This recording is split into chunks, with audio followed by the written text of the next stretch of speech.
Hello guys. आज हम दो इम्पोर्टेंट क्वेश्चंस की बात करेंगे। फर्स्ट क्वेश्चन, क्या कंपनी अपने सोलिसिटर को हटा सकती है जबकि आर्टिकल्स ऑफ एसोसिएशन में रेस्ट्रिक्टिव क्लोज दिया हुआ है।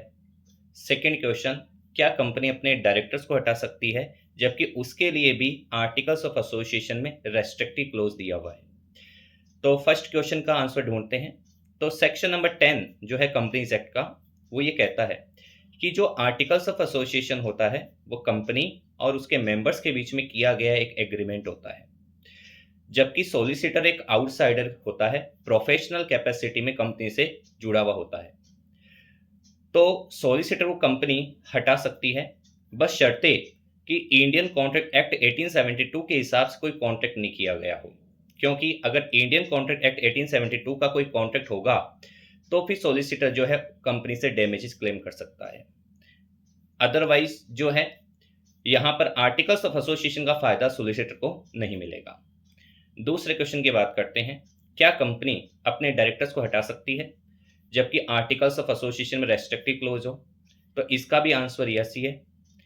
कंपनीज एक्ट का सेक्शन नंबर 10 जो ये कहता है कि कंपनी का जो एओए होता है वो कंपनी और उसके मेंबर्स के बीच में किया गया एक एग्रीमेंट होता है, जबकि डायरेक्टर भी अगर वो मेंबर की कैपेसिटी में नहीं है कंपनी में तो वो आउटसाइडर ही माना जाता है।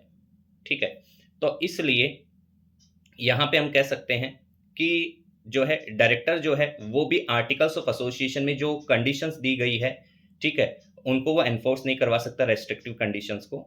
फर्दर सेक्शन नंबर जो 6 है कंपनीज एक्ट का, वो भी ये कहता है कि आर्टिकल्स ऑफ एसोसिएशन जो है वो कभी भी कंपनीज एक्ट को ओवरराइड नहीं करेगा, companies act he articles of association को ओवरराइड करेगा। और हमारे कंपनीज एक्ट में सेक्शन 169 जो है वो शेयर होल्डर्स को पावर देती है कि वो ऑर्डिनरी रेजुलेशन पास करके डायरेक्टर्स को रिमूव कर सकते हैं।